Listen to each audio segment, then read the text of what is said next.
안녕하세요. 네. 자, 2022년도 제59회 세무사 1차 시험 세법학개론 해설 강의 진행을 할 텐데요. 일단 좀 시험 어려웠죠. 좀 지엽적인 부분에서 기존에 출제 잘 안 됐던 부분 있죠. 그런 부분에서 좀 출제가 많이 됐어요. 그래서 고득점을 하기는 좀 힘드셨을 것 같아요. 그래서 좀 잘 안 보는 부분들이 있죠. 1차 시험에서는 거의 잘 안 나오는 부분들, 그런 부분들이 좀 많이 출제가 됐죠. 그러다 보니까 좀 힘드셨을 것 같기는 해요. 근데 제가 뽑아보니까요, 문항수는 기존하고 똑같이 국세기본법 4개, 4문제, 그 다음에 국세징수법 4문제, 조차법 2문제, 국조법 2문제, 그 다음에 부가가치세법 8문제, 그 다음에 소득세법이 있어요. 10문제씩 각각. 자, 그렇게 출제된 거 다 똑같고요. 그거는. 그랬는데, 법인세법이 약간 좀 너무 지엽적인 부분이 많았죠. 좀 까다로웠을 거예요. 그 다음에 소득세법도 양도소득세 원래 나오긴 한다고 됐잖아요. 그런데 1차 시험 볼 때 있어서 양도소득세 분량에 비해서는 너무 이게 그러니까 공부하는 시간이 너무 오래 걸린다 그랬었죠. 그래서 약간 효율성 측면에서 1차 시험에서는 양도세는 시간이 부족하시면 좀 넘겨도 괜찮다 그랬었는데요.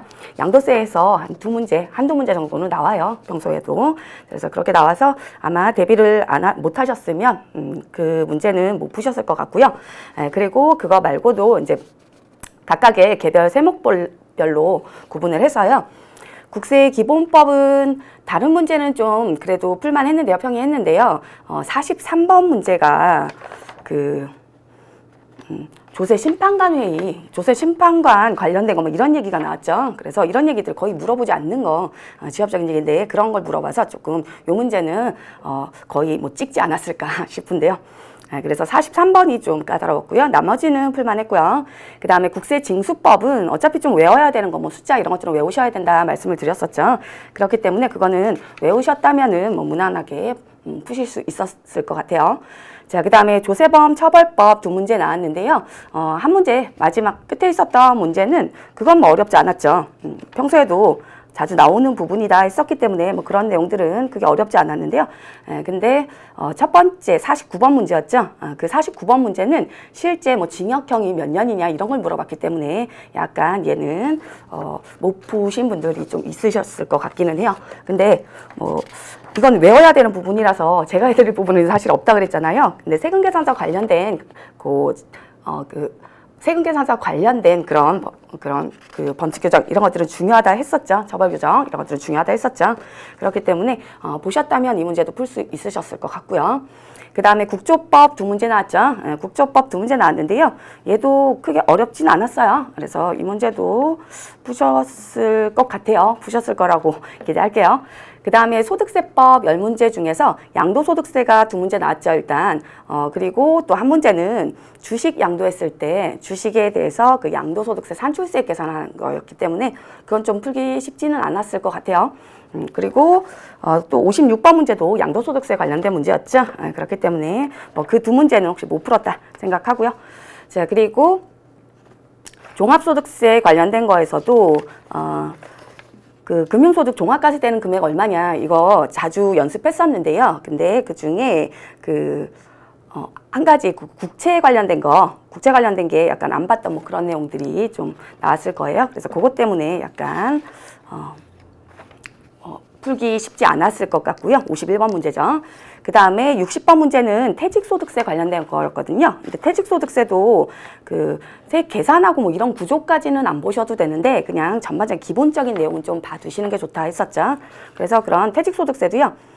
그냥 그 기본적인 내용만 알고 있었으면 풀 수 있는 문제였긴 했는데 아예 안 보셨으면 이제 풀기는 힘들었었겠죠.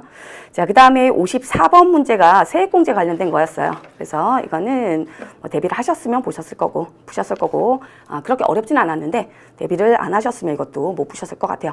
그래서 소득세법이 못 푸셨으면 한 5문제 정도? 그 정도는 못 푸셨을 수도 있을 것 같아요. 자, 그 다음에 법인세법이 좀 까다로운 부분이 꽤 있었죠. 법인세법은 근데 항상 어려워하세요. 법인세법은. 그렇기 때문에 좀 뭐 지엽적인 부분에서 나와서 이번에는 더 어려웠었던 거고요. 그리고 원래도 조금 법인세법은 사실상 어려워하시죠. 그래서 이번에는 뭐 가산세 관련된 문제도 나왔고요. 그 다음에 합병 분할 관련된 문제, 그 다음에 외국납부 세액공제, 세액공제액을 아예 계산해라 이런 거 나왔죠. 그 다음 업무용 승용차 관련 비용 송금불산입 금액 계산해라 이거 나왔는데요. 그거는 뭐 대비는 하셨을 텐데 그게 리스 차량이 나와서 그것 때문에 조금 힘드셨을 것 같고, 그 다음에 감가상각 의제는 거의 잘 다루지 않았는데 감면되는 법인들 감가상각 의제가 나왔죠. 그리고 70번 문제가 참 그렇죠. 요번에 올해가 개정된 내용이 중요한 개정사항 거의 없다 그랬잖아요. 개정사항 자체도 별로 없었고, 그리고 중요한 개정사항은 부가가치세법을 제외하고는 별로 없었어요. 거의 없었어요.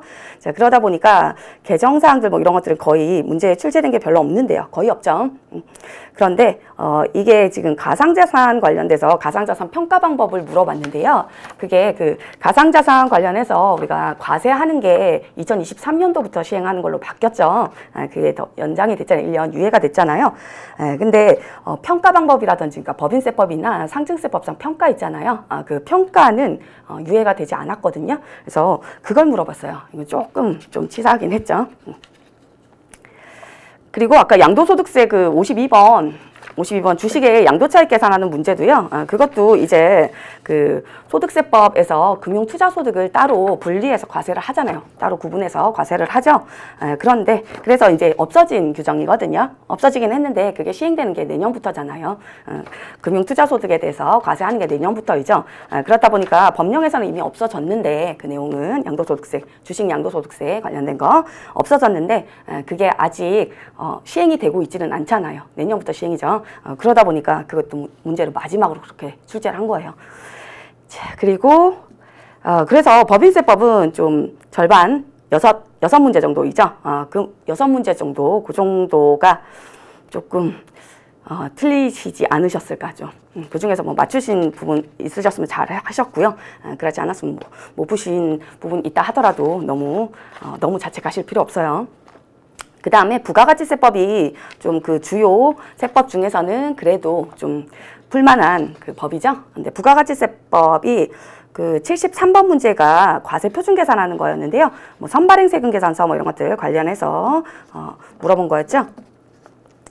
그래서 이 문제가 조금 까다로울 수 있었을 것 같고요. 근데 푸실 수는 있었어요. 그 다음에 76번 문제가 대손세액공제에 관련된 문제였죠. 근데 대손세액공제에 대해서 그 매출자 입장이 아니라 매입자 입장에서 물어봤었어요. 근데 우리 같이 정리했었잖아요. 그래서 이 문제는 풀 수 있었을 것 같아요. 제 생각에는. 자, 그 다음에 77번 문제는 이거는 좀 풀기 쉽지 않았을 것 같아요. 얘는 좀 시간도 오래 걸리고 그렇기 때문에 1차 시험에 이 문제 나오면 그냥 좀 넘겨라 했었던 부분이었는데요. 그게 문제로 출제가 됐죠. 그래서 부동산 임대업인데 겸용주택이었다. 겸용주택. 그런 경우에 과세 표준 계산하는 그 문제가 출제가 됐죠. 그래서 부가가치세법은 한 문제, 77번 한 문제, 아니면 좀 많이 본다면 한 3문제 정도, 73번, 76번, 77번 이 정도가 좀 어렵지 않았을까 싶어요. 자, 그렇게 하면 한 15문제 정도 되더라고요. 그러면 고득점은 못하셨어도 꽈락은 면하셨어야 하는데 올해 좀 시험이 어려웠다고 하죠. 회계도 좀 어려웠다고 그러더라고요. 그러다 보니까 꽈락 때문에 좀 불합격하시는 분들이 나오실까 봐 좀 걱정이 되네요. 세법은 그러지 않았어야 되는데. 자, 볼게요. 이제 41번부터 보실 텐데요. 간단하게 보시고요. 좀 어려운 부분만 위주로 해서 정리할 거예요. 다 보진 않을 거예요. 그 전부 다 기출문제 해설 강의는요. 다음 주에 이제 촬영해서 다음 주죠. 다음 주에 촬영해서 다시 업로드를 할 거고요. 그리고 지금은 좀 그 전체적인 총평하고요. 그리고 좀 어려웠던 문제 위주로만 정리를 하는 걸로 할게요. 자, 41번 문제, 이거는 푸실 수 있었죠? 자, 옳지 않은 거 물어봤는데요. 자, 옳지 않은 거 물어봤죠? 근데 1번이 부분조사를 물어봤는데, 자, 부분조사 할 수 있는 사유가 있었잖아요. 그 사유 중에서 2회를 초과해서, 부분조사도 어쨌든 조사잖아요. 그렇기 때문에 2회 초과해서 한다는 얘기는 같은 세목, 같은 과세 기간에 대해서 또 조사하겠다 이 얘기 아니에요. 그죠? 그래서 재조사 금지에 해당이 되죠, 당연히. 자, 부분조사도. 근데 거기에 걸리지 않는 거 물어본 거예요. 자, 그래서 그 중에 그 2가지 사유에 대해서는 요거 재조사 가능하도록 2회 초과에서도 부분조사 할 수 있도록 두고 있었잖아요. 얘는 그 납세자한테 피해가 가는 게 아니라 그랬죠. 그렇기 때문에 2회 초과도 괜찮다 했었던 거. 국세 환급금 결정을 하려고 해요. 국세 환급금 돌려주려면 이게 맞는지 확인 조사는 해봐야 될 거잖아요. 그래서 그 환급금 관련된 거, 자, 그 부분만 부분 조사할 수 있죠. 자, 그리고 이거는 돌려주려고 하는 거기 때문에 납세자한테 피해가 가는 게 아니죠. 자, 그렇기 때문에 얘는 2회 초과도 가능해요. 뭐 3회 이렇게도 가능하다. 자, 그 다음에 요거 하고요. 그 다음에 재조사 결정에 따른 조사였죠. 뭐 과세전 적부심사 청구나 또는 조세 불복 들어갔는데 거기서 재조사 결정이 나왔다. 그러면 그 부분에 한정해서 조사해야 되잖아요. 그 부분에 한정해서 부분 조사 할 수 있는 거죠.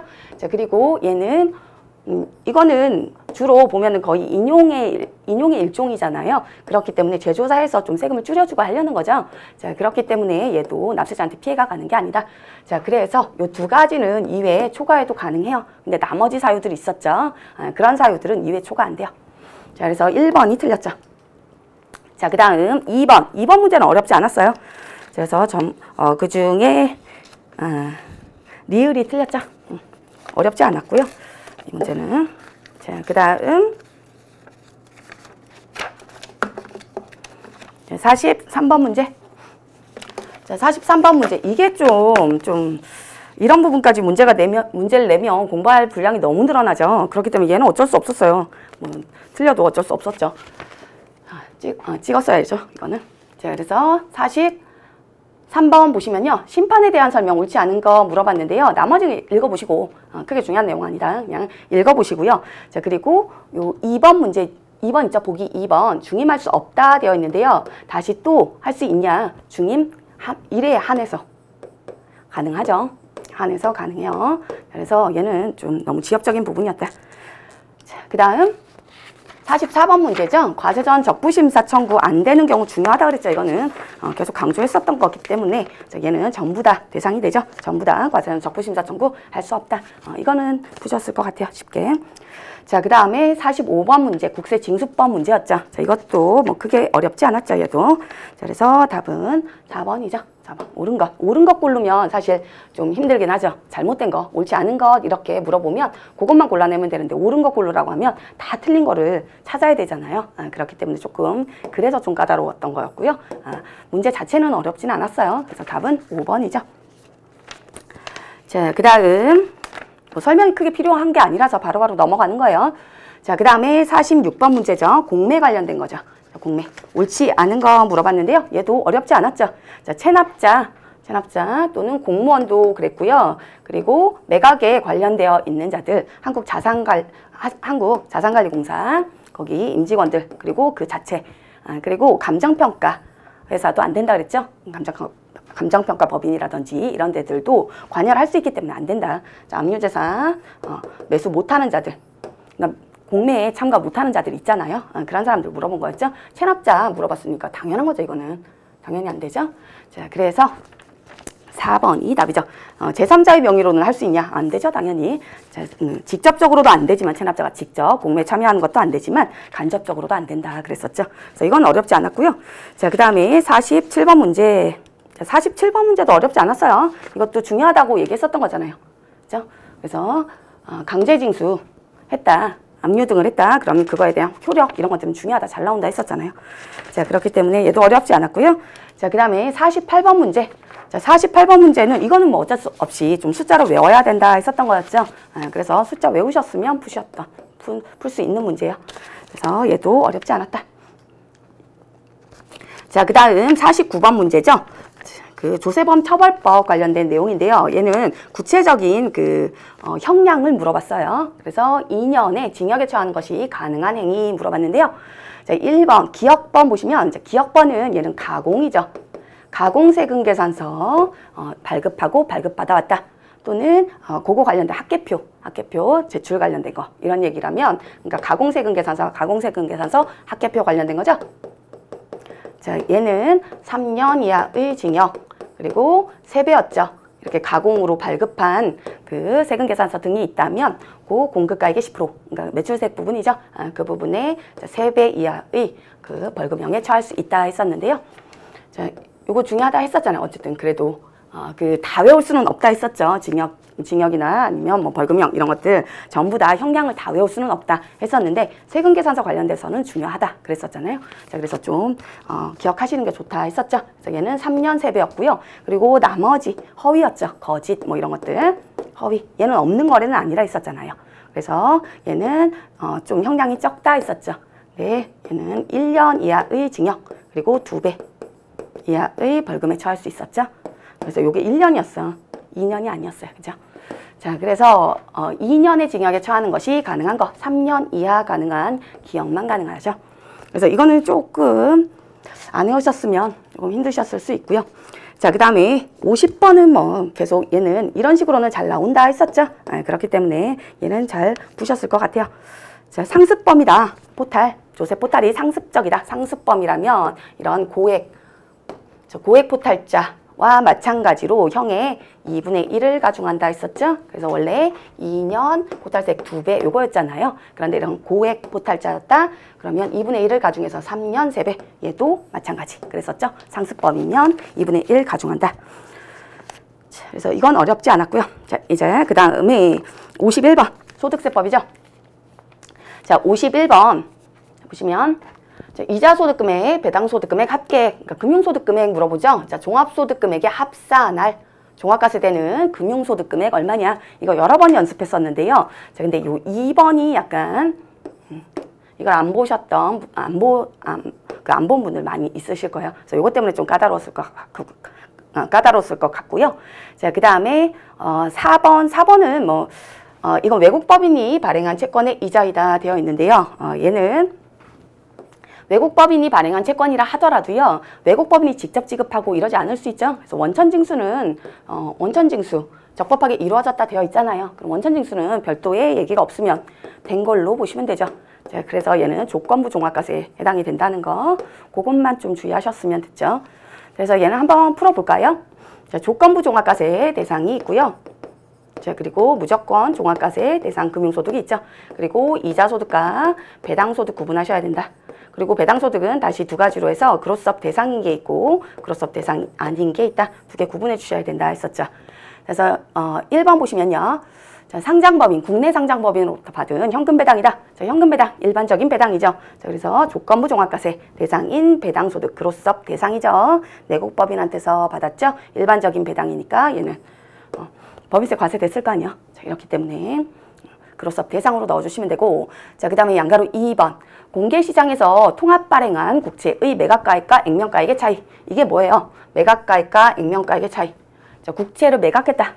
그 금액과 액면가액의 차이. 그럼 나는 산 금액하고 액면가액의 차이 얘기하는 거 아니야? 결국에 할인료겠죠. 할인료. 근데 이자소득에 들어가는 게 이런 국채든지 뭐 공채든지 사채든지 어쨌든 국공채 이런 것들에 그 이자, 액면이자 이런 이자뿐만 아니라 할인료도 포함이 된다 했었는데요. 자, 근데 얘는 요 할인료 이 이자소득으로 과세되는 이자 및 할인료로 보지 않는다. 예, 차익이 있다 하더라도 할인료 성격이죠. 근데 그 할인료로 보지 않는다. 이렇게 시행령에 규정을 하고 있는데 그 내용을 물어봤죠. 자, 그래서 얘는 국채에 거의 보면은 할인 발행 거의 잘 안 한다 그랬잖아요. 보면은 별 차이도 없다. 자, 그리고 잘 안 살려고 하죠. 이자율도 얼마 안 되니까. 그렇기 때문에 그런 것들 때문에 좀 혜택을 주는 거다 생각하시면 되죠. 자, 그래서 2번을 포함시키셨으면 틀렸을 거야 아마. 그러면 답이 5번 나오나요? 근데 2번 제외했어야 되는 게 이 문제의 핵심이었죠. 자, 그 다음에 3번은 국내은행으로부터 받은 정기예금이자이다. 일반적인 예금이자 300만 원 조건부 종합과세 이자소득으로 넣어주시면 되죠. 자, 그 다음에 네 번째, 외국법인이 발행한 채권의 이자이다. 자, 채권 누가 발행했냐? 상관없다 그랬죠. 국가나 뭐 공기업이나 아니면 내국법인이든 외국법인이든 상관없다 그랬었죠. 자, 어쨌든 그 채권의 이자이다. 그럼 이자소득이죠. 자, 그래서 700만 원 원천징수 별다른 얘기 없으니까 적법하게 된 걸로 보시면 되죠. 자, 그래서 조건부 종합과세 대상 이자소득. 자, 그 다음에 비영업대금의 이익 이자소득이죠. 별도의 얘기 없으니까 조건부 종합과세. 자, 그 다음 6번. 6번도 조금 못 풀었을 수 있을까요? 자, 6번. 신탁재산이죠. 자, 법인과세 신탁재산으로부터 받는 거다. 자, 법인과세 신탁재산. 이거는 요 수탁자한테 과세하는 거다. 신탁회사한테 그랬었죠. 자, 근데 얘가 법인세법에서요. 과세 안 되는 소득공제로 들어가 있었어요. 자, 신탁재산에서 생긴 이익이 있으면 다 수익자 이런 자들한테 다 배분할 거 아니에요. 자, 나눠주겠죠? 그렇기 때문에 얘는 대부분 다 나눠줘서 그 받은 사람한테 과세를 하면 되는 거죠. 그렇기 때문에 요 법인과세 신탁재산, 수탁자이자 신탁회사 저희한테는 소득공제를 적용을 하고 있다. 유동화 전문회사 뭐 이런 데도 얘기했잖아요. 투자회사 뭐 이런 데들 대부분 배당 지급하고 끝나는 회사들, 이런 회사들은 뭐 90% 이상을, 배당 가능한 이익의 90% 이상을 배당한 경우에 소득공제를 적용한다. 이런 그 90% 이상 배당 요건이 들어가 있긴 한데요. 얘는 그런 요건 없다 했었죠. 그냥 배당 가능한 이익 배당하면은 소득공제를 적용한다 이랬었어요. 그럼 얘가 소득공제를 적용받았으면 그로스업 들어가지 않죠. 그렇죠? 자, 그래서 그로스업 대상 아니다. 과세된 소득이 아니다. 자, 그리고 배당 소득이고요. 그로스업 대상 아닌 조건부 종합과세로 집계해 주시면 되죠. 자, 그렇게 해서 합계하면은 얼마인가요? 합계가 2,600만 원이요. 그쵸? 2,600만 원이죠. 자, 이미 조건부 종합과세가 2,600만 원이니까 자, 2,000만 원 초과하죠. 자, 그래서 당연히 종합과세가 되게 되고, 자, 그리고 종합과세 될 때는 종합과세 되는 소득금액 물어봤잖아요. 그죠? 금융 소득금액 물어봤으니까 배당 소득금액은 그로스업 금액까지 합쳐야 소득금액이다 했었죠. 그래서 그로스업 금액 반영해 주셔야죠. 그래서 2,600만 원 하고, 세 번째 요건이라 그랬죠. 그로스업 적용하는 세 번째 요건. 둘 중 작은 금액 했었어요. 그래서 원래 그로스업 대상인 게 800만 원. 자, 근데 2천만 원 초과 구간에 해당이 돼야 된다 했었죠. 14% 원천징수세율이 적용되면 안 된다. 그래서 2천만 원 초과 구간에 대해서 자, 여기에 11% 이랬었죠. 그래서 이게 세 번째 요건 검토이다 했었어요. 그래서 걸렸죠. 그래서 600만 원에 11%에서 토탈 2,666만 원이 자, 이게 종합과세되는 금융소득금액이다. 자, 됐고요. 그 다음 문제, 얘는 주식 양도했을 때의 양도소득세 산출세액 물어본 거다. 자, 근데 이미 삭제된 규정이다 했죠. 이미 법령 규정은 삭제가 됐는데요. 법률은 삭제가 됐는데 시행이 내년부터다. 어차피 없어질 거예요. 그래서 안 볼 거예요. 얘는 넘어가세요. 자, 그 다음 53번 문제. 이건 뭐 여러 번 대비했었던 거기 때문에 어렵지 않죠. 자, 얘는 직접 푸시면 되고요. 그리고 푸실 때 주의하실 사항은 자, 사택 제공이익이잖아요. 주식회사 A 소유주택 무상으로 제공받았다. 사택 제공이익이죠. 회사 소유주택. 그래서 자, 사택을 무상으로 제공받아서 그 임대료 상당히 안 냈으니까 그만큼 나는 이득 본 거다 했었죠. 자, 그런데 요거 제재하는 자는 누구한테만 제재한다 했었어요? 사택 나오면 항상 출자 임원 떠올리셔야 된다 했었죠. 자, 출자 임원한테만 제재한다. 얘는 보니까 격리과장이죠. 임원 아니죠. 지분율이 있었죠. 자, 지분율 있다 하더라도요. 자, 격리과장이잖아요. 임원 아니잖아요. 자, 그렇기 때문에 제재하지 않는다. 그래서 비과세 적용이 되죠. 그래서 법인세법도 부당인계산 부인규정 이런 거 적용하지 않고 소득세법도 얘는 비과세 근로소득으로 봐준다. 그랬죠. 과세하지 않는다. 출자 임원만 제재한다. 그랬었죠. 얘만 과세. 자, 그 다음에 5번은 이건 육아수당 얘기하는 거죠. 육아수당, 보육수당 이렇게 얘기했었는데요. 6세 이하여야 한다 그랬었죠. 그렇기 때문에 과세가 되죠. 요 금액은. 자, 그리고 시간의 근무수당은 격리과장이잖아요. 생산직 등 아니죠. 그렇기 때문에 전액 다 과세가 된다. 그것만 주의하셨으면 됐죠. 이거는 푸셨어야 되는 문제고요. 자, 그 다음에 54번에 세액공제를 물어봤죠. 자, 세액공제 안 보셨으면 좀 풀기는 힘드셨을 텐데요. 준비하셨으면 풀 수 있는 문제예요. 그렇게 까다로운 문제는 아니었죠. 자, 보험료 세액공제. 자, 보험료 세액공제는 이제 일반 보장성 보험이 있었고요.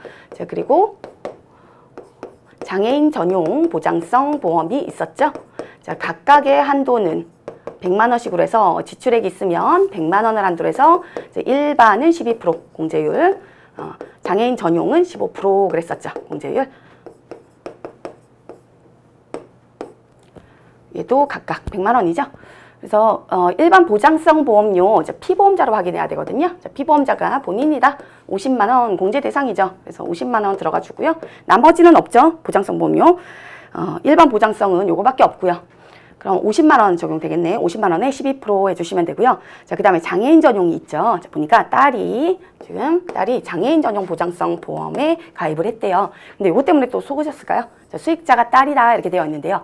자, 피보험자 확인하거든요. 원래 딸 거란 얘기야. 자, 딸이 보험 대상자다 이 얘기죠. 자, 수익자가 딸이든 어쨌든 시간에 자, 어쨌든 내가 내준 거 아니에요. 이 보험의 계약자가 보험료 내는 사람이다 했었죠. 그래서 내가 내준 거다. 본인이. 자, 그렇기 때문에 요 300만 원 장애인 전용으로 해서 넣어주시면 되는데요. 장애인 전용 보장성 보험이다 해서 무조건 여기다가 300만 원 이렇게 넣으면 안 된다 그랬죠. 얘는 장애인인지도 확인하셔야 된다. 그래서 딸이 장애인이다 되어 있죠. 그렇기 때문에 이것까지도 공제 대상이 되네요. 자, 그렇게 해서 보험료 세액 공제는 토탈 21만 원이었고요. 자, 그 다음에 교육비 세액 공제 금액. 자, 교육비 세액 공제는 자, 배우자 대학원 안 된다 했었죠. 대학원은 누구만 된다? 본인만 된다 그랬었고요. 자, 그 다음에 모친의 대학교인데요. 모친 대학교. 자, 대학교는 부양가족도 가능하다 했었는데 자, 모친이잖아요. 그죠? 직계 존속 안 된다 그랬었죠. 자, 그 다음에 아들하고 딸이죠. 자, 아들 고등학생인가 봐요. 그래서 고등학교 교복 구입 비용 있는데 얼마까지만 가능하다? 50만 원까지만 가능하다 그랬었죠. 연인당 50만 원을 한도로 한다 했었던 거. 요거 기억하셔야 된다 했었고요. 자, 그 다음에 사설 학원 수강료, 학원비, 사교육비 안 된다. 누구만 된다? 미취학 아동만 된다 그랬었죠. 그래서 이건 대상 아니고요. 자, 그 다음에 딸. 자, 딸은 중학교 방과 후 과정 특별활동비이다. 자, 그래서 학교에서 실행하는 거잖아요. 그래서 이것도 공제 대상으로 들어가죠. 자, 그래서 각각의 한도는 아들이 일단 50만 원이죠. 지출한 금액이. 자, 50만 원이고 한도는 초중고 300만 원을 한도로 하죠. 자, 그 다음에 딸은 마찬가지죠. 200만 원이고요. 중학생이니까 300만 원을 한도로 하죠. 그래서 여기에 각각 15%씩이죠. 자, 이렇게 해서 계산을 하면 37만 5천 원. 합쳐서 58만 5천 원이 답이죠. 자, 그리고 원래 처음에 이 문제 풀 때요. 얘는 뭐 당연히 이게 계산하라고 문제가 나오겠죠. 그래서 크게 상관은 없는데요. 근로소득이 있는 자만 받을 수 있는 게 이게 특별세액공제다 했었죠. 그래서 특별세액공제 근로자인지 여부 확인 먼저 하고 갔었어야 돼요. 그렇긴 하죠. 그 다음 55번 문제. 자, 55번 문제는 어렵지 않죠, 이거는. 그래서 이거는 넘어갈게요. 이건 뭐 항상 강조했었던 거잖아요. 사업장 소재지 아니다. 주소지가 원칙이다 했었죠. 근데 사업장 소재지로 신청할 수는 있다. 지정 신청할 수는 있다. 뭐 그랬었던 거. 자, 그 다음 56번 문제 양도소득에 대한 설명이죠. 양도소득, 뭐 비과세 아니면 양도소득 과세 대상이 아닌 것 아예 그런 것들 물어본 거죠. 그래서 1번 보시면 옳은 것. 자, 1번 환지처분으로 지목이 변경됐다. 상관없죠. 환지처분 받았다. 그래서 내 토지 줬다가 다시 토지 받았다. 근데 종전에 내 토지랑 지목이 바뀌었다. 종전에 임야였는데 깎아서 대지가 됐다. 상관없다 그랬죠. 자, 그래서 요거는 양도로 보지 않는다 했었고요. 아예 양도로 안 본다 그랬었어요. 양도 자체가 아니다. 자, 그 다음에 2번은 농지의 교환이다 그랬죠. 자, 농지의 교환. 국가가 시행하는 사업이다. 뭐 이런 얘기 나와 있죠. 그래서 농지의 교환 또는 분합으로 발생하는 그런 소득이 있더라. 얘는 양도소득세 비과세를 적용을 해주죠. 근데 요건이 있기는 해요. 요건은 농지의 교환 등으로 인해서 발생하는 그 농지의 교환으로서 발생하는 금액이요. 쌍방 토지가의 차액이 큰 편의 4분의 1 이하인 경우 4분의 1 이하인 경우에만, 그러니까 크게 변동이 없다는 얘기잖아요. 농지 서로 교환하고 했는데 국가가 시행하는 사업으로 해서 교환하고 했는데요. 근데 크게 변동이 없다. 종전하고 그런 경우죠. 자, 그런 경우라면 비과세를 적용해 준다 했었죠. 자, 그다음 파산 선고에 의한 처분 세금 낼 거 없다 그랬죠. 자, 그렇기 때문에 얘도 비과세 그랬었고요. 그다음에 1세대 1주택이 안 났어. 1세대 1주택이 12억으로 인상되면 인상돼서 그거 그래도 중요한 개정이다 했었는데 안 나왔죠. 자, 그다음 그래서 2번이 맞고요. 그 다음에 3번 과세된다 틀렸죠. 비과세이다. 그 다음에 4번 필요경비 자, 취득에 관한 쟁송이 있다. 소유권 확보하기 위해서 직접 소요된 소송비용 소송비용이잖아요. 내가 취득할 때 소송이 붙어서 소송비용이 나갔대요. 소유권 확보를 위해서 직접 소요된 거다. 자, 이러면 원래 양도차익 계산할 때 필요경비에 들어가는 게 맞죠. 근데 왜 안 들어가요? 얘는 종합소득 계산에 있어서 필요경비에 넣었대잖아요. 근데 양도소득에서 또 필요경비로 넣어주면 이러면 이중공제 아니에요. 그죠? 그러니까 이중 혜택은 안 주겠다. 자, 그래서 이렇게 종합소득금액 계산에 있어서 필요경비에 넣은 거면 안 된다. 여기서 못 뺀다. 양도차익 계산할 때 필요경비로 넣을 수는 없다. 이거죠? 그래서 틀렸죠? 4번도. 그 다음에 5번. 자, 신탁수익권이다. 월이죠? 자, 됐고요. 그 다음 57번. 자, 57번 이것도 뭐 봤었던 문제라서요. 얘는 크게 어렵지 않았죠. 그래서 옳은 것은 2번이죠. 1번 뭐 많이 대비했었고 그 다음에 뭐 3번 이런 것들 다 대비했었던 거니까 보시면 되고요. 자, 그 다음에 58번. 58번 얘도 원천징수 중요하다 했었는데요. 근데 얘는 좀 요게 유리 나온 게 좀 그렇죠. 자, 봉사료에 대해서 봉사료, 사업소득 여기에 있었는데요. 사업소득에 대해서 원천징수 세율 원래 원칙 3%다 했었는데요. 근데 봉사료인 경우는 5%다. 중요하지 않아서 그냥 넘어가셔도 된다 했었는데 거기서 나왔죠. 그래서 이게 유를 좀 그냥 그 스쳐서라도 이렇게 보셨으면 맞추셨을 텐데 그렇지 않으면 조금 얘도 틀리실 수도 있었겠죠. 근데 나머지는 다 봤었던 거라서 나머지 내용이 맞는 거를 확인하셨으면 골라낼 수 있었죠. 자, 그 다음 59번 사업소득 수입시기에 관한 설명 옳지 않은 거 물어봤는데요. 자, 얘는 1, 2, 3번은 잘 아셨을 거고요. 4번, 5번만 한번 볼게요.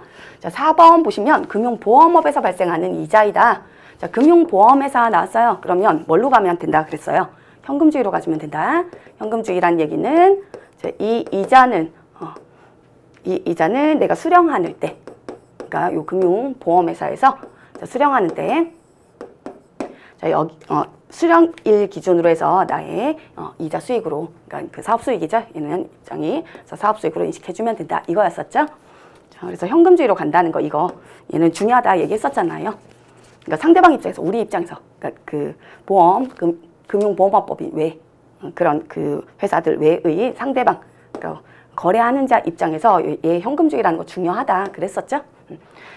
자, 근데 수령했는데 선수 이자에 해당이 된다. 내년치래요. 자, 이거는 기간 경과 안 됐으니까 얘는 당연히 제외이죠. 자, 그리고 요거 발생주의에 따라서 결산을 확정할 때 이자 수익으로 계산. 자, 발생주의에 따라서 기간 경과분 계상했다. 인정해줄게. 그랬었죠? 수용해줄게. 자, 근데 얘가 만약에 원천징수 대상이었다면 제외 그랬었죠. 그런 얘기도 안 나와 있죠. 자, 그렇기 때문에 어쨌든 원칙 틀렸잖아요, 이거. 자, 이거 뭐 수용을 한다 하더라도 이건 제외 이런 식으로 나와야 되고, 자, 그리고 원칙을 물어본 거잖아요. 어쨌든 그렇기 때문에 틀렸죠. 현금주의로 가야죠. 수령일이다. 그래서 4번이 틀렸고요. 자, 그 다음에 5번 맞는 얘기거든요. 자, 할인했다. 자, 할인한 경우에는 그때는 만기일자가 원칙. 자, 이 얘기는 매각거래로 보지 않는다는 뜻이죠. 차입거래에 해당이 된다. 뭐 이런 뜻이죠. 그러니까 회계에서 얘기한다면. 자, 그 얘기고, 자, 만기 전에 을 양도했다. 이 양도가 됐다. 넘어갔다는 얘기죠. 이 넘어갔다. 자, 그런 경우라면, 그러니까 금융기관에다 판 걸로 본다. 자, 그래서 얘는 매각거래다. 매각거래면, 자, 양도할 때, 자, 그때 내가 판 걸로 인식해줘야 될 거 아니에요. 그렇죠? 자, 그래서 5번 맞는 얘기거든요. 그래서 잘못된 건 4번. 그래서 4번 보고, 이거는 답 찾아낼 수 있었어야죠. 자, 그 다음에 60번. 자, 60번은 퇴직소득 관련된 건데요. 자, 옳은 거 물어봤네요. 옳은 거. 그래서 퇴직소득에 해당되는 거, 해당되는 거 어떤 것들이 있는지 퇴직소득의 범위, 그건 좀 봐두시라고 했었죠. 그래서 보셨을 거고요. 자, 그리고 1번, 얘도 퇴직소득이 맞죠? 종교 관련 종사자. 종교 관련 종사자가 종교단체로부터 뭐 매달 지급받고 이런 것들은 기타소득으로 본다 했었죠. 종교인 소득, 기타소득이 원칙인데 근로소득으로 갈 수도 있다 그랬었고요. 근로소득으로 원천징수하고 이러면 근로소득으로 갈 수도 있다 했었고, 그리고 현실적인 퇴직이잖아요. 그 원인으로 해서 종교단체로부터 받는다. 자, 그러면 퇴직소득에 해당한다 했었죠. 자, 그래서 1번이 맞는 얘기죠. 자, 그 다음에 2번도 퇴직소득에 해당이 되고, 자, 그 다음에 3번 뭐 보시면 되고요. 자, 그 다음 그죠? 이것도 퇴직연금제도가 폐지가 됐잖아요. 이러면 어쩔 수 없는 거죠. 어쩔 수 없이 지급받겠죠. 자, 그래서 이거는 현실적인 퇴직으로 보죠. 자, 그 다음에 4번. 국외 원천, 퇴직소득도 국외 부계퇴직소득이 있을 수 있다 했었죠. 자, 그래서 퇴직소득도요, 외국납부세액공제 있어요. 외국납부세액공제 다 있다 했잖아요. 종합소득에만 있는 거 아니다 했었죠. 자, 근데 얘는 2월은 안 된다. 내년에도 또 퇴사한다. 이건 없다 그랬잖아요. 그래서 2월은 안 된다. 양도소득도 2월은 안 된다 그랬었죠. 종합소득만 10년간 2월이 된다 그랬었죠. 그래서 4번 틀렸고요. 자, 그 다음에 5번. 5번은 국민연금 일시금으로 받으면 그것도 퇴직소득 맞잖아요. 그죠? 근데 얘는 언제 거 이후로부터 2001년 12월 1일 이전 틀렸죠. 후에 2002년도부터 그러니까 자, 그때부터 과세가 된다 했었죠. 찾을 때 과세. 넣을 때 공제, 찾을 때 과세. 그랬었잖아요. 그게 과세 기준 시점, 과세 기준일이 그러니까 2년부터다 생각하시라 그랬죠. 자, 그렇기 때문에 틀렸죠. 이전에 납입된 거다. 그럼 과세되지 않죠. 자, 그래서 틀렸고요. 그래서 맞는 건 1번. 이거 어렵지 않았고요. 자, 그 다음 61번. 자, 61번은 얘는 가산세인데 아주 지엽적인 게 나왔기 때문에 얘는 사실 풀기 힘들었죠. 그냥 찍어야지 뭐 이거는. 어쩔 수 없죠. 자, 그래서 답은 5번이죠. 5번. 그래서 소비자 대상 업종이다. 자, 그래서 현금영수증 가입 의무 가맹점에 해당이 되는 경우죠. 자, 그런 경우에 그렇게 해당하는 날이 속하는 달 말일부터 3개월 이내에 가맹점으로 가입을 해야 되는데 하지 않으면 당연히 제재가 들어가겠죠. 자, 그 가산세는 그 가입해야 되는 기간인데 안 한 거잖아요. 자, 그때의 고3년도의 수익금액의 3% 이렇게 나왔는데 가산세율은 잘 몰랐다 하더라도요. 자, 얘가 고3년도 수익금액 전체에 대해서 3%가 부과가 되냐. 자, 그렇지 않고요. 일할 계산하죠. 미가입 기간. 3개월 넘어갔어도 그 이후에 뭐 5개월치에 가입하고 이럴 수도 있잖아요. 그럼 그 이후부터는 제재하면 안 될 거 아니에요. 그래서 미가입 기간에 해당되는 부분에 대해서만 그때의 수익금액에 대해서만 그렇게 가산세가 적용이 된다. 가산세율도 틀리긴 했는데 그건 중요하지 않고. 자, 그래서 이 문제는 사실 풀기 힘들었죠. 찍었어야죠. 자, 그 다음 62번. 자, 62번 의제배당 금액 물어봤죠. 자, 의제배당. 이거는 잉여금 자본 전입할 때 의제배당이잖아요. 얘는 뭐 여러 번 연습했었기 때문에 어렵지 않죠. 의제배당 재원이 되는 거 구분하시면 되죠. 주발초라고 되어 있지만 그 안에 채무면제액이 있다. 쟤는 입금 항목이다. 얘는 그랬었죠. 그래서 100만 원 의제배당 재원이고요. 자, 그 다음에 자기주식 소각이익 감자차익, 자기주식 소각이익, 감자차익 중에 자기주식 소각이익이라면 얘는 특례가 2가지가 있었죠. 그래서 소각 당시 시가가 취득가액을 초과한다. 자, 그러면 의제배당 맞다. 아무리 입금 불산입 항목이어도 받는 자한테는, 주주한테는 의제배당으로 과세한다 했었고요. 자, 요거 외에도 소각일로부터 2년 내에 자본 전입했을 때도 그것도 특례가 적용이 됐었죠. 의제배당으로 본다. 자, 그 다음에 자기주식 처분이익은 입금 항목이 맞죠. 그렇기 때문에 얘는 의제배당으로 과세가 되는 게 맞고요. 자, 그 다음에 포괄적 교환차익, 포괄적 이전차익 주식. 자, 이런 것들 다 입금 불산입 항목 주발초 성격이다 했었고요. 자, 그 다음에 재평가적 입금, 토지 재평가 요것만 입금으로 보고, 자, 그리고 이것만 그럼 입금이니까 의제배당 해당이 된다. 40만 원만. 자, 그 다음 2월 이익잉여금은 이거는 당연히 입금 항목에 해당되니까 얘는 의제배당 맞다 그랬었죠. 그래서 정리하시면 합계되시면 1790만 원 이렇게 나오죠. 1790만 원 이 의제배당이 해당이 되는 부분이잖아요. 그죠? 의제배당 재원이죠. 자, 그 중에 나는 몇 프로를 받겠어요? 15%. 요 의제배당이 해당되는 것 중에서도 15%, 의제배당이 해당되지 않는 것 중에서도 15% 받을 거 아니야. 똑같이 지분율대로 줘야 되잖아요. 자기 주식도 없다며 그럼 똑같이 줘야죠. 지분율대로. 자, 그렇기 때문에 1790만 원에 15% 해주시면 되죠. 자, 그래서 답은 268만 5천 원. 자, 그 다음 63번은 합병 및 분할에 관련된 얘기이죠. 그래서 합병 분할. 합병법인 있고 피합병법인이 있을 때 자, 얘가 합병을 당한 애죠. 그러니까 얘는 순자산을 다 넘기고 그리고 합병법인으로부터 순자산 다 넘겼으니까 순자산 양도한 거에 해당이 된다. 그래서 양도가액을 지급받게 된다 했었죠. 자, 그럼 합병법인은 자기가 취득한 순자산의 시가죠. 자, 순자산 시가. 자, 순자산 시가와 양도, 자기가 지급한 거 양도가액이죠. 자, 양도가액과의 차이. 자, 그 차이가 합병 매수 차익 또는 합병 매수 차손 그랬었죠. 합병으로 발생된 차손익이다. 합병 매수 차손익 이렇게 되고요. 자, 그 다음에 피합병 법인 입장에서는 자기가 준 거 순자산 있고요. 받아온 거 양도가액 받아왔죠. 자, 그럼 피합병 법인은 자기가 받아온 양도가액에서 자, 순자산가액 빼주시면 되는데, 자, 그 순자산가액은 뭘로 빼주셔야 돼요? 당연히 얘는 자기의 재산을 처분한 개념이잖아요. 얘는 취득한 거고. 자, 그렇기 때문에 얘는 순자산 시가로 기록하는 게 맞지만 그게 맞지만 자, 피합병 법인 입장에서는 자기의 순자산의 장부가액 없애줘야 되는 거죠. 그렇기 때문에 원래 처분 손익이 장부가액과의 차이 아니에요. 자기가 받아온 거랑. 자, 이 차액이 양도 합병으로 인한 양도 차손익이 되게 된다. 차액 또는 자손 이렇게 되게 된다. 이 얘기죠. 그래서 그 관계를 물어봤는데요. 1번 적격합병 아니다. 비적격이다. 자, 그러면 합병법인이 합병으로 피합병법인의 자산을 승계한 경우 자, 그 자산을 피합병법인으로부터 합병등기일 현재 시가로 양도받은 것으로 본다. 자, 비적격이면 그러면 시가 원칙대로 간다. 그랬었죠. 순자산 시가로 받은 걸로 본다. 자, 그 다음에 2번은 적격합병 아니다. 이것도 비적격이다.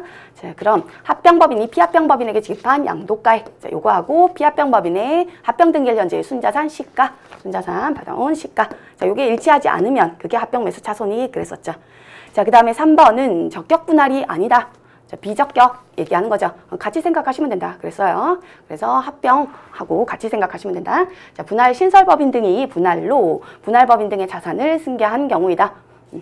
자, 그 자산을 분할법인 등으로부터 분할등기일 현재의 시가로 양도받은 것으로 본다. 이게 원칙이죠. 적격분할 아니잖아. 얘도 비적격이잖아. 그러니까 마찬가지죠. 위에 거나.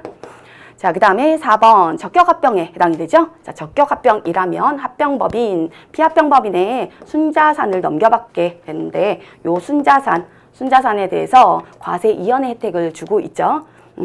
시가하고 장부가액하고 당연히 차이가 있을 거 아니에요. 자, 근데 얘 순자산을 장부가액으로 받아온 것처럼 봐줄게 그랬었죠. 자, 그래서 어쨌든 그래도 자산을 적격합병이라 하더라도요. 그래도 일단 내 장부에는 뭐 부채는 거의 시가랑 똑같을 거고 장부가액하고 똑같을 거고 그래서 크게 상관이 없고요. 자, 자산이 시가와 이 피합병법인의 순자산가액하고 차이가 난다. 자, 대부분이 차이가 나죠. 자, 그런 경우에 나한테 내 장부에 기록을 하는 거는 장부가액으로 계상하는 게 아니죠. 자, 시가로 일단 계상해야죠. 자, 시가로 자산을 장부가액 자, 피합병법인의 장부가액으로 양도받은 것으로 봐주는 거죠. 자, 그렇지만 장부에 기록할 때는 시가로 일단 계상하고요. 자, 시가와 장부가액의 차이. 시가 150이었는데 얘의 장부가액은 100짜리였다. 자, 그러면 50만큼이 원래 차익에 해당되는 거 아니야. 자, 근데 요거 그 장부가액으로 받아온 것처럼 100처럼 봐줄게. 자, 그렇지만 내 장부에 기록할 때는 자산가액은 150 시가로 기록하고 자, 그리고 그 자산에 대해서 50만큼은 자산 조정 계정 이렇게 넣어준다 했었죠. 그렇게 해서 결론은 100 이렇게 기록이 되도록 한다 그랬었죠. 그래서 자산 조정 계정 계산하죠. 근데 내 장부에다 넣는 건 일단 시가로 계산. 그 내용이 틀렸죠. 그래서 4번이 틀렸죠. 자, 그 다음에 5번 중소기업 간 적격합병이다. 그러면 적격합병이면 결손금 넘겨받을 수 있죠. 피합병법인으로부터 그 결손금 넘겨받았다. 자, 그런 경우에 공제, 승계받은 결손금에 대해서 이월결손금 공제 이런 것들 들어갈 때는 요 딱 소득금액 제한이 있다 그랬잖아요. 내가 넘겨받은 결손금이라면 그러면 그 넘겨받은 그 사업에서 발생한 소득금액에서만 뺄 수 있다 했었죠. 그리고 내가 종전에 갖고 있던 결손금이었다면 그때는 내가 종전에 하던 그 사업 있죠? 내 사업에서 발생된 그 소득금액에서만 뺄 수 있다. 그래서 딱 경계를 둔다 했잖아요. 넘겨받은 사업하고 내 사업하고 딱 경계를 둬서 결손금도 딱 그 사업에서만 뺄 수 있도록 그렇게 한다 했었죠. 자, 그래서 만든 얘기죠. 그리고 내가 그 공제 피합병법인으로부터 승계받은 결손금이잖아요. 그러니까 피합병법인으로부터 승계받은 사업 내가 만약에 피합병법이 제조업이었는데 그거 승계받았다. 그럼 그 사업에서 발생한 소득금액을 한도로 해서 공제를 하는 거죠. 그 소득금액에서만 뺄 수 있다. 그리고 중소기업이니까 그 소득금액의 100%를 한도로 하겠죠. 60% 적용 안 하겠죠. 자, 그래서 옳지 않은 것은 4번. 자, 그 다음에 64번 잘 푸셨나요, 이거? 64번 뭐 쉽지 않았죠, 이거? 자, 외국납부세액 얼마냐? 그러니까 외국납부세액공제에 적용이 되는 외국납부세액 얼마냐? 이거죠. 자, 쉽진 않았어요. 자, 양가로 1번 보시면 자, B로부터, 주식회사 B로부터 자, 외국법인세 원천징수세액 20만 원을 차감을 하고요. 그리고 180만 원 수령을 했죠. 자, 내가 투자한 자회사요. 외국법인. 나의 자회사이다. 자, 자회사로부터 지금 배당금을 수령을 했죠. 그래서 배당 수익 세전으로 당연히 기록을 해야죠. 제대로 기록했죠. 세후로 기록했으면 세전으로 환원시켜야죠. 입금산입 이렇게 해서 입금산입, 송금불산입해서 세전으로 환원시켜야 되는데 얘가 그쵸? 세후로 기록했다면 만약에 180 이렇게 기록하고 요거 법인세는 계상 안 하고 이랬으면 20만 원만큼 세액공제를 적용을 받으려면 일단 송금불산입 또는 입금산입의 세무조정 해줘야죠. 자, 근데 얘는 지금 세전금액으로 넣었어요. 180 세후로 안 넣고 세전으로 배당수익 넣었고요. 자, 그리고 그 법인세 낸 거는 성급법인세 이렇게 비용 처리하지 않았죠. 지금 성급법인세란 자산으로 처리해놨네. 비용으로 넣어놓지 않았죠. 자, 그리고 양가로 2번 요거는 그럼 요 20만 원 원천징수세액 20만 원은 외국에다 내 이름으로 낸 내 세금이다 그랬었죠. 그래서 얘는 직접 외국납부세액에 해당이 되죠. 자, 그래서 일단 외국납부세액에 해당되는 거. 외국납부세액이 있어야 공제가 들어갈 거 아니야? 자, 그래서 첫 번째 직접 외국납부세액이 20만 원. 자, 그리고 두 번째 간접 외국납부세액이 있죠. 또 자회사니까 간접 있겠죠? 그래서 간접 외국납부세액도 더해 주셔야죠. 그래서 1번 플러스 2번이 외국납부세액 공제가 들어갈 수 있는 외국에서 납부한 세액에 해당이 되는 거다. 자, 그 다음에 2번 보시면 자, 주식회사 B 내 외국법인 자회사. 자, 자회사인 외국법인 제22기 사업년도 소득금액은 500만 원이고 그에 대한 외국법인세는 100만 원이다 되어 있죠. 100만 원에 해당이 된대요. 자, 이러면 간접 이 주식회사 B라는 나의 자회사가 낸 외국법인세 100만 원 중에서 자, 내가 낸 걸로 봐주는 금액. 자, 100만 원 중에서 페이지가 좀 적어서 뒤에다 쓸게요. 자, 내가 낸 걸로 봐주는 금액. 자, 외국 자회사의 법인세 상당액이죠. 자, 그 금액에 대해서 얘가 배당 가능한 금액이 얼마일까요? 얘가 법인세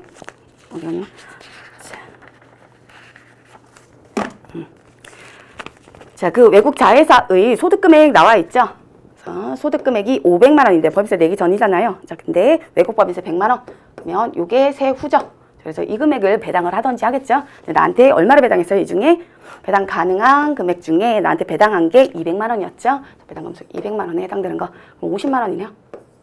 자, 그래서 간접 외국납부세액은 50만 원에 해당이 된다. 그럼 외국납부세액은 1번 플러스 2번에서 70만 원이죠. 근데 얘를 다 공제를 내가 적용을 받을 수 있냐 이거죠. 그래서 내용 보시면 이제 한도를 적용해야 될 거잖아요. 그래서 법인세 비용 차감전 순이익은 1억 5천. 그래서 세전 이익 단기순이익 같은 개념이죠. 세전이니까 단기순이익은 아니죠. 단기순이익은 세후니까 근데 그거 중요하지 않고 어쨌든 자, 그냥 세전 순이익 할게요. 자, 세전 순이익은 1억 5천이고요. 자, 그리고 여기에 가산 조정, 차감 조정 해야지 각사업용 소득금액 나올 거 아니야. 자, 근데 세무조정 들어갈 거 뭐 어떤 거 있을까요? 세무조정 여기 사이에 들어갈 거. 여기서 이월교성금, 비과세소득, 소득공제 순서대로 차감해서 과세 표준 그랬었죠? 그래서 과세 표준에다가 세율 적용하면 산출세액 나오겠네. 그럼 산출세액에 대해서 외국납부세액공제 이렇게 적용을 하겠죠? 자, 그럼 산출세액 계산까지 가야 되는데요. 자, 여기에서 세전순이익, 회사의 단기순이익 개념. 자, 여기에다가 가산 또는 차감해야 될 금액 어떤 거 있어요? 자, 얘는 지금 성급법인세, 이거는 회사가 비용으로 처리하지 않았어. 법인세 비용으로 처리하지 않았기 때문에 얘는 그냥 배당금 수익 20만 원 세전 금액으로 해서 그대로 다 세전순이익에 반영이 돼 있겠죠? 네. 내가 받은 거니까, 내 거니까. 배당수에. 자, 그런데 양가로 2번 간접이잖아요. 간접. 이건 내가 낸 게 아니기 때문에 내 장부에 반영이 안 되어 있죠.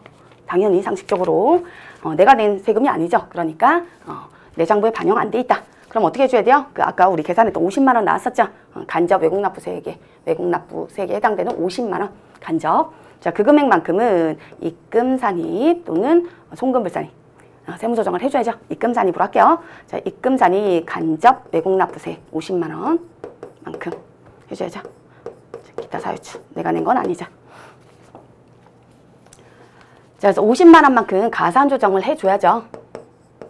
그래서 1억 550만 원이 각산소득 금액이고요. 요건 뺄 거 없죠. 다 없다 그랬죠. 자, 해서 과세표준 그대로 1억 550만 원. 그래서 그 금액의 10%겠죠. 2억 원.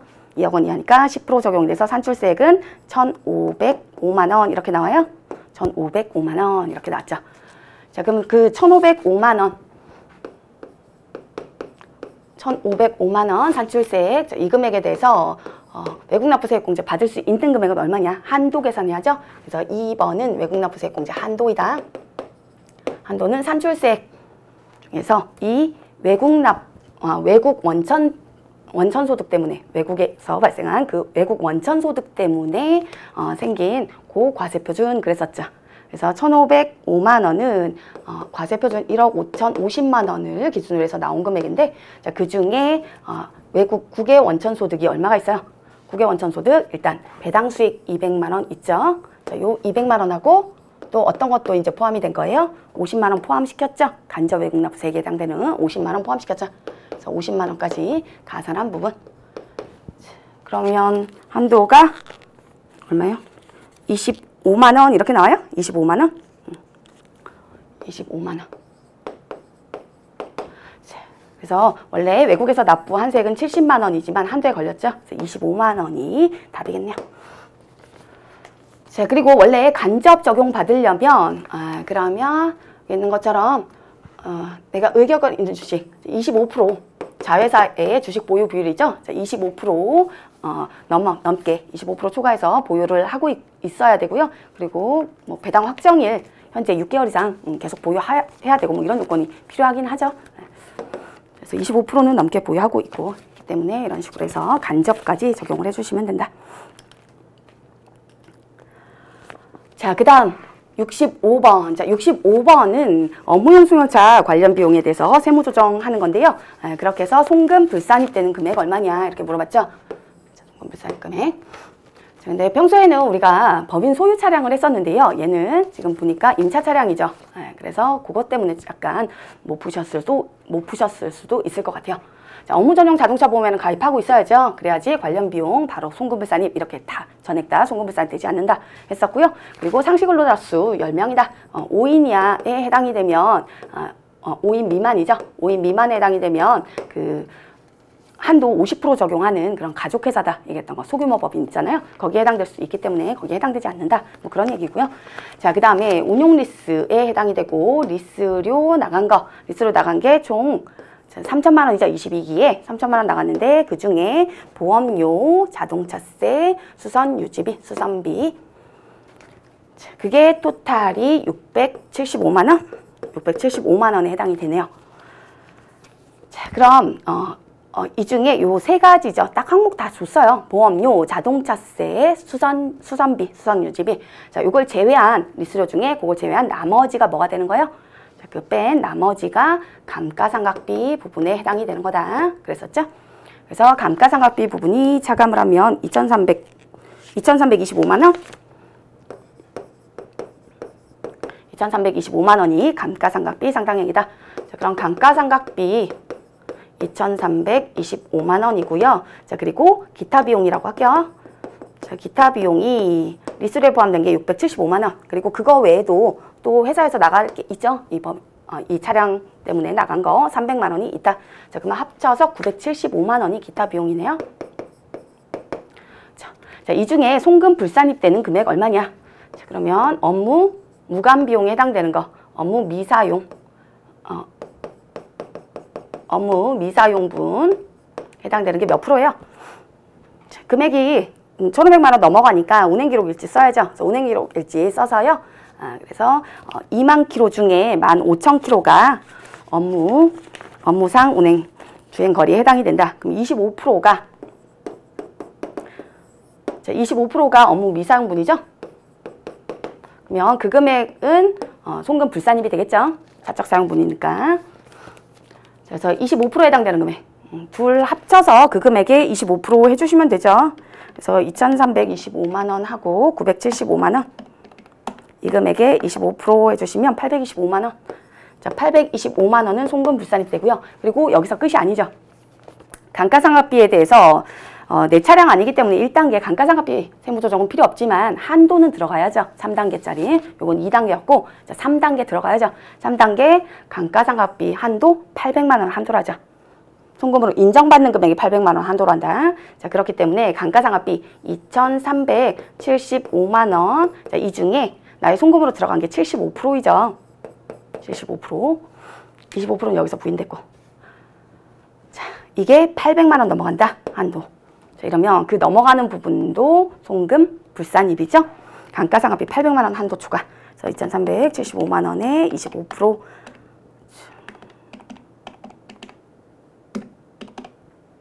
75% 한 금액에 800만 원 초과되는 거. 그러면 981만 2,500원. 그렇죠. 그래서 송금 불산이 되는 금액은 토탈 두 개 합쳐서 되겠죠. 금액 맞게 나왔나요? 요거 계산 잘못했나 봐요. 계산하시면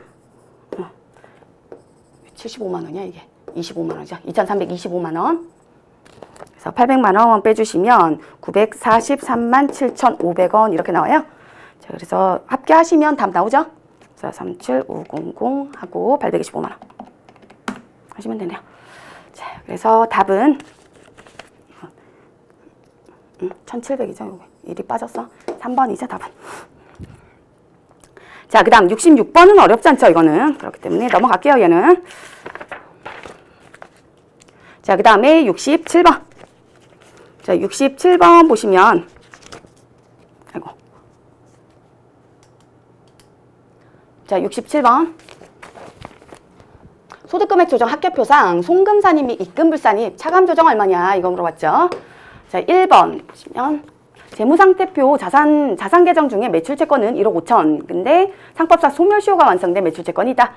상법상 소멸시효 완성은 얘는 신고조정사항이죠. 강제대손 사유다. 그래서 꼭 그 사유가 소멸시효가 완성된 그 사유가 발생된 고 사업연도에 꼭 송금으로 들어가줘야 된다. 근데 매출채권이 그대로 포함되어 있으니까 신고조정 해줘야죠. 그래서 송금산입 매출채권 200만 원 줄여라. 마이너스 1. 그 다음에 두 번째 토지 취득했는데 취득세 400만 원. 얘는 토지 취득가액에 가산되는 게 맞죠. 근데 가산세, 자, 가산세는 사회출 아니요. 이건 송금 불산입이다. 그죠? 송금으로 인정 안 되죠. 자, 송금으로 인정 안 된다. 돈 나갔는데 지출이 됐는데 송금으로 인정 안 된다. 그러면 얘는 사회출이다 했었죠. 자, 송금 불산입. 자, 그 얘기는 송금은 단기 송금도 있고 그리고 미래 송금인 자산도 있다 했었는데요. 둘 다 들어가면 안 된다 이 얘기죠. 얘는 아무 데도 못 들어간다. 그냥 사유출이다. 자, 그렇기 때문에 회사가 가산세 100만 원까지 포함해서 토지 취득가액으로 넣어놓은 거 100만 원은 토지 취득가액 구성 못해 이 얘기죠. 자, 송금산입 토지 줄여라. 100만 원만큼 줄여라. 마이너스 15. 자, 그리고 다시 그 금액은 송금 인정 안 되죠. 그래서 송금 불산입. 그래서 자산 처리한 거를 단기 송금으로 대체시키고 송금 인정 안 되니까 송금 불산입으로 대체. 그래서 송금 불산입 가산세 의무 불이행에 대한 제재 100만 원 기타 사유출. 그래서 여기도 차감 조정. 여기도 차감 조정. 자, 그 다음 세 번째는 회사가 지분법 적용했죠. 그래서 관계기업 투자 주식 이렇게 줄이는 거 얘가 현금 배당 받았죠. 배당 수익으로 인식하지 않고 이렇게 관계기업 투자 주식을 줄이죠. 그리고 그 관계기업에서 이익을 보고하면은 그러면 그 중에 내 지분율만큼 내가 바로 지분법 이익 이런 식으로 이익 인식하고 하는 거죠. 말에. 자, 근데 세법은 이런 거 없다 그랬죠. 세법은 배당 받았으면 배당 수익이고 그리고 뭐 주식을 이렇게 올렸다가 줄였다가 이런 것들 안 된다. 그래서 지분법 이익 이렇게 하는 거 평가 같은 개념이다. 그렇기 때문에 얘는 입금 불산입 그랬었죠. 자, 입금 불산입 200만 원. 그리고 주식 올린 거 줄여라. 마이너스 15. 그리고 실제 받아야 배당 받아야 그때가 수익이야 그랬잖아요. 배당 수익 실제로 발생이 돼야죠. 그래서 현금 배당 받은 50만 원 이제 이때가 입금이다. 근데 회사는 주식 줄였죠. 그러니까 입금으로 넣어라. 입금 산입 받은 50만 원. 그리고 주식 줄인 거 다시 늘려라. 플러스 5. 이렇게 해주면 되죠. 자, 그럼 송금 산입, 입금 불산입 얘도 차감 조정 200만 원 나왔네요. 자, 그리고 나머지는 고려하지 말래요. 수입 배당금, 입금 불산입 규정도 포함해서 고려하지 말래요. 그렇기 때문에 이거는 배당 수익이기 때문에 수입 배당금, 입금 불산입 해야 되는데요. 고려하지 말래. 자, 그러니까 고려 안 하면 이거 200, 100, 200 합쳐서 500만 원. 자, 그 다음 문제는 감가상각 의제 관련된 거죠. 자, 감가상각 의제는 법인세를 이렇게 감면받는 기간에 해당이 된다, 법인이. 자, 그런 경우에 감가상각비, 어차피 법인세 안 나오니까 감가상각비 안 넣는다 그랬죠? 자, 그럴 때는 이렇게 법인세 감면받는 시기에 상각 범위액, 세법상 상각 범위액까지 감가상각비 안 넣으면 상각 범위액 까지를 송금산입의 세무조정을 통해서 감가상각 받은 걸로 볼 거야. 이거였었죠? 그게 감가상각 의제. 자, 감가상각 의제 규정이죠. 자, 그럼 20기부터였죠? 20기에 취득해서 5천만 원. 5천만 원 취득해서 그때부터 이제 뭐 사용을 한 건데요. 그럼 상각 범위 각각 계산을 해주시면 되죠. 얘가 감가상각 방법 내용연수 신고 안 했대요. 무신고면 기준 내용연수 적용하셔야죠. 그래서 기준 내용연수 10년에다가 그리고 상각 방법은 기계장치죠. 기계장치니까 정률법 쓰셔야죠. 세법은 정률법이다. 그랬었죠. 유형자산. 그래서 0.259 써주시면 되겠네요. 그래서 0.259 적용하면 세법상 상각 범위에 20기에는 1295만 원. 그럼 이때는 송금불산입 705만 원 이렇게 나오겠죠. 자, 그렇지만 21기에 회사가 계상하지 않았잖아요. 그래도 세법상은 상각 범위에 계산하시면 얼마 나와요? 자, 세법상은 5천만 원에서 1295만 원 빼시면 이게 미상각 잔액이죠? 그래서 5천만 원에서 1295만 원 뺀 금액에 0.259 하시면 959만 5천 뭐 이렇게 나와요. 959만 5,950원 이렇게 나오네요. 자, 이러면 얘는 회사에서 계상한 금액 없죠? 그리고 2월액은 이거 그러면 시인부족액일 텐데 이 금액이 그런데 2월액은 705만 원밖에 안 된다. 그래서 705만 원만 입금산입, 송금산입 이렇게 하시면 안 되죠? 자, 상각 범위까지 무조건 감가상각 들어가야 된다. 그랬었죠. 계속 감면 받고 있었다 했잖아요. 자, 그렇기 때문에 이 금액만큼이 송금산입이 되겠네요. 959만 5,950원. 자, 이 금액이 송금산입이 된다. 그럼 22기에는 세법상 상각 범위가 얼마예요? 그러니까 결국에는 감가상각 의제가 적용이 되면요. 세법상 상각 범위까지 무조건 송금으로 들어가야 되는 거예요. 한도 초과가 나왔으면 세법상 상각 범위까지 그리고 송금 불산입이 됐을 거고 시인부족액 나왔어도 어쨌든 세법상 상각 범위까지 송금으로 들어가야죠. 그러니까 세법상 상각 범위 각각 계산해서요. 그거 차감하시면 22기의 미상각 잔액이죠. 미상각 잔액에 0.259 하시면 22기에는 세법상으로는 711만 요거는 711만 단위가 좀 711만 598원 지저분하게 나오죠 숫자가. 자, 711만 598원 이렇게 나오니까 세무조정 하시면 이때는 한도 초과네. 자, 한도 초과가 88만 9,402원 88만 9,402원 송금 불산입이죠. 자, 그 다음 69번 어렵지 않죠 이거? 자, 69번은 직접 푸시고요. 자, 그 다음 70번. 자, 70번 이게 좀 가상자산 관련해서 기타 소득으로 과세하는 거 소득세법에서 2023년도로 더 이연을 시켰죠. 유예가 됐는데 근데 나머지 평가 관련된 거 그런 것들은 여전히 2022년도부터 적용이거든요. 그래서 그걸 물어봤죠. 자, 가상자산 이동평균법이 아니라 선입선출 적용하죠. 이건 봤으면 맞췄고 안 봤으면 그냥 가상자산 관련된 건 내년에 한꺼번에 정리하겠다 하고 안 봤으면 틀리는 문제였죠. 자, 나머지는 뭐 어렵지 않으니까 보시면 되고 자, 그 다음 71번부터는 부가가치세법 관련된 거네요. 자, 옳지 않은 거 물어봤는데 71번. 자, 옳지 않은 것 답은 3번이죠. 3번. 자, 사업장 단위로 등록했는데 사업자 단위 과세 적용받고 싶다. 자, 그러면 요 시기는 맞죠? 언제까지? 자, 사업자 단위 과세 적용받으라는 과세관계 시 20일 전까지 여기까지 맞는데요. 자, 어디다가 신청하는 거예요? 변경 신청. 어디다 간다? 얘는 본점. 그랬었죠? 비영리법인이면 주사무소 그랬었고, 그래서 본점관할 세무서장한테 신청해야 된다는 거. 사업장 이렇게 나와서 틀린 거죠. 어디 사업장을 얘기하는 거냐. 자, 그 다음 72번 과세 대상 아닌 것.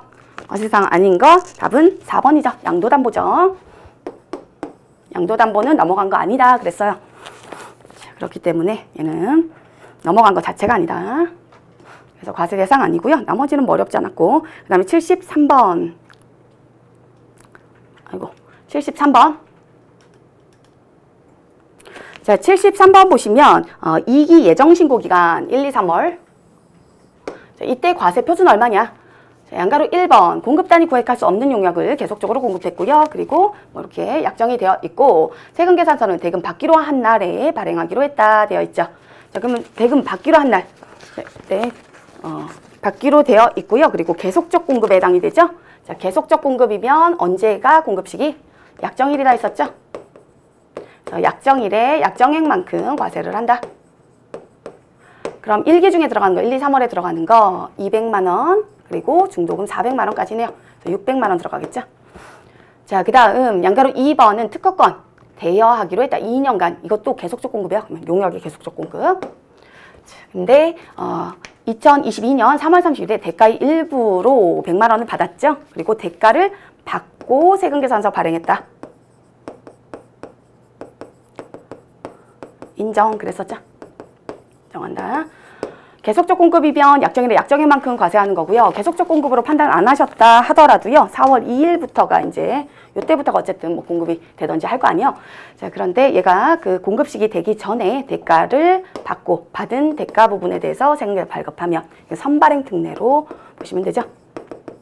선발행 세금계산 인정하죠. 그렇기 때문에 그때 요 세금계산서 발급하는 때인 3월 30일 그래서 이때로 요 100만 원은 공급 시기 세금계산 발급하는 때. 자, 그래서 공급가액 포함돼야죠. 일기 예정에. 그 다음에 세 번째. 자, 세 번째가 약간 까다로웠죠. 자, 2022년 2월 20일에 세금 발행하는 시기, 세금계산서 발급 시기. 자, 이게 대금 청구 시기다 그랬었고요. 자, 그리고 대금 지급 시기. 자, 이게 계약서나 약정서에 기재가 되어 있다. 계약서나 약정서. 그리고 세금계산서 발급한 경우 되어 있죠.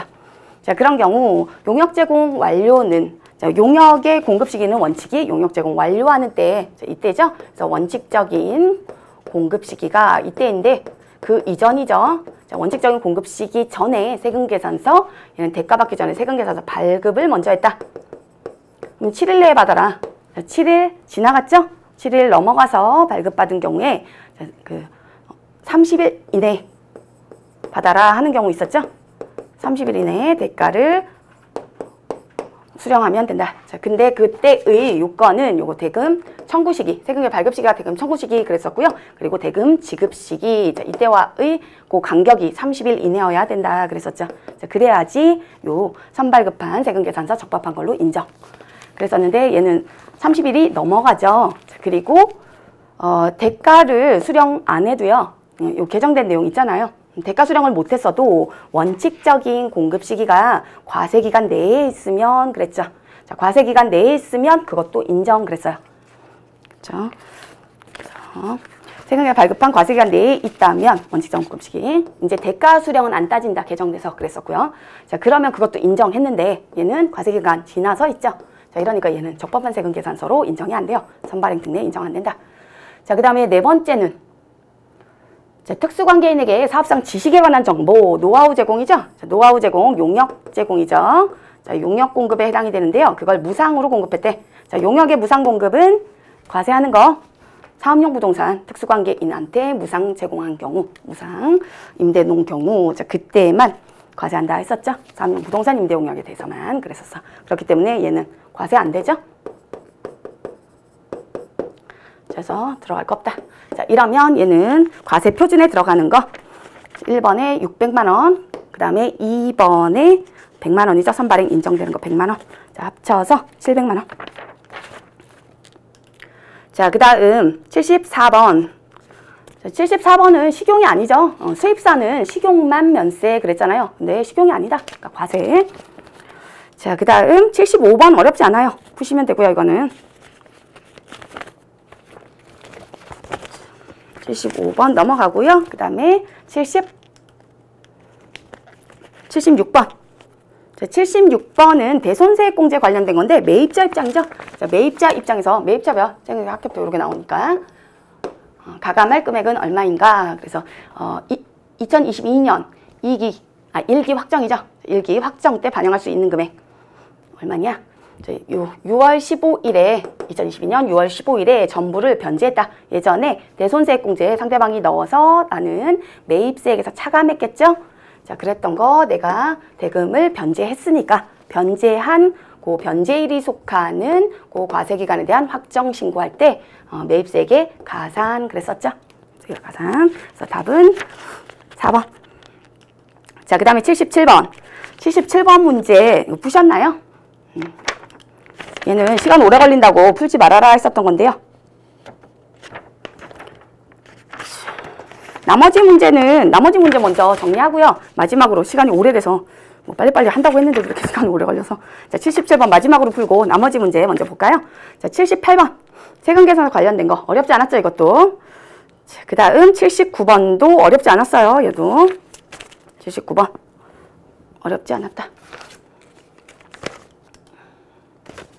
79번 지금 어디 갔나? 상호합의 절차가 진행 중이잖아. 진행 중인데 뭐 경정청구 넣고 그러지 않잖아요.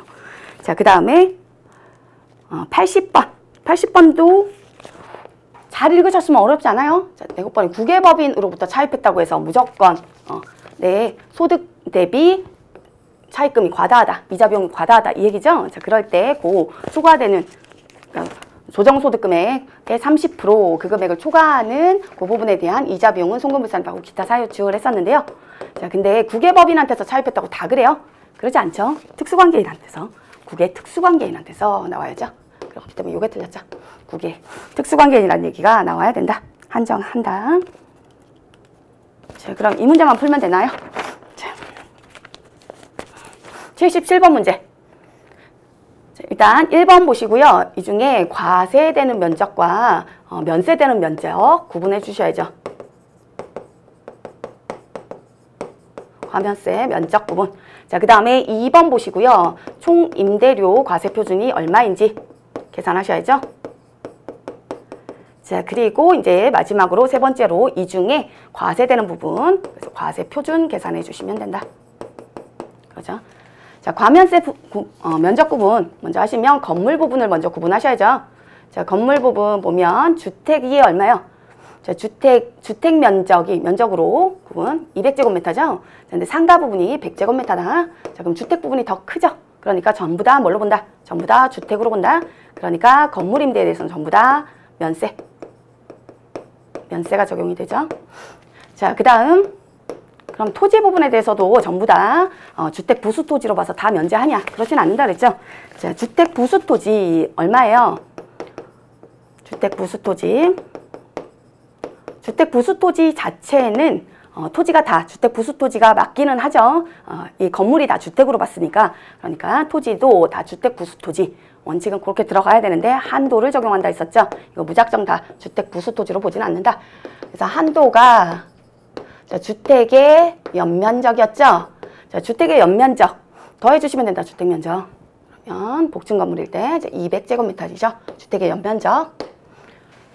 근데 보통 그 밑에 게 더 크다 했었잖아요. 주택 정착 면적. 전착 면적은 그 바닥 면적 얘기하는 거다. 그럼 100제곱미터겠죠.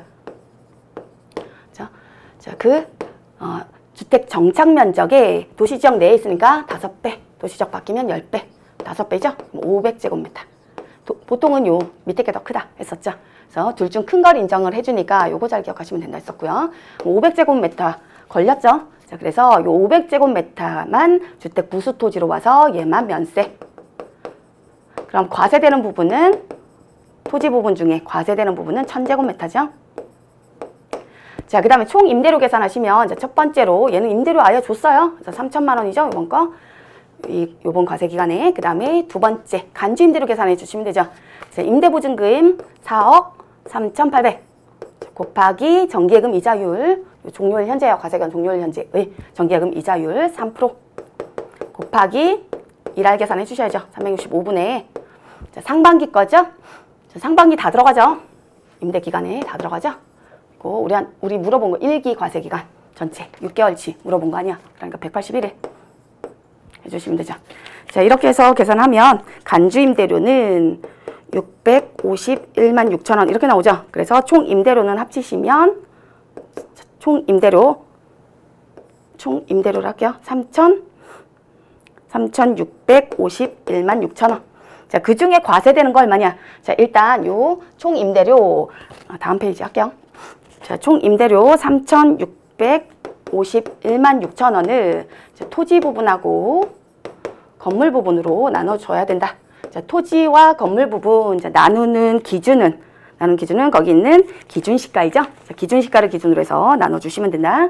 그래서 토지 부분이 8억 중에 5억 부분에 해당되고요. 자, 건물 부분이 8억 중에 3억에 해당이 된다. 자, 그렇게 해서 나온 금액 있으면 자, 그 금액에 대해서 과세, 면세 구분해야죠. 근데 건물 부분은 자, 나온 금액 다 뭐예요? 얘는 건물은 다 주택으로 봤잖아요. 그러니까 건물 부분에 해당되는 과세 표준, 임대료 부분은 다 면세. 그러니까 우리는 이것만 계산하면 되지. 과세 표준. 그렇죠? 그래서 과면세 나누는 건 뭘 기준으로? 얘는 면적 기준으로. 요거 앞에 거는 뭘로? 기준시가. 자, 기준시가 언제 거 적용하냐? 거기 있는 것처럼 과세기간 종료일 현재 거 적용한다. 자, 그렇게 해서 토지 부분 나눠줬고요. 그러면 토지 부분에 해당되는 금액이 2282.5 2282만 2,500원. 자, 그 중에 과세되는 부분, 자, 총 1,500제곱미터 중에 1,000제곱미터가 주택 부수 토지를 넘어갔죠? 그러니까 주택 부수 토지 초과는 그 1,000제곱미터에 해당되는 거 계산하시면 1,521만 5천 원. 자, 이게 과세 표준. 나머지는 다 면세. 이거죠? 이거는 대비했으면 어렵진 않은데요. 문제 풀기가 사실상 좀 사이즈가 커서 쉽지는 않았죠. 자, 여기까지 시간이 좀 오래 걸렸는데요. 여기까지 해서 좀 어려워하실 만한 내용들 다 풀어봤어요. 시험 보시느라 고생 많으셨고요. 좀 좋은 결과 있으시길 바랄게요. 고생하셨습니다.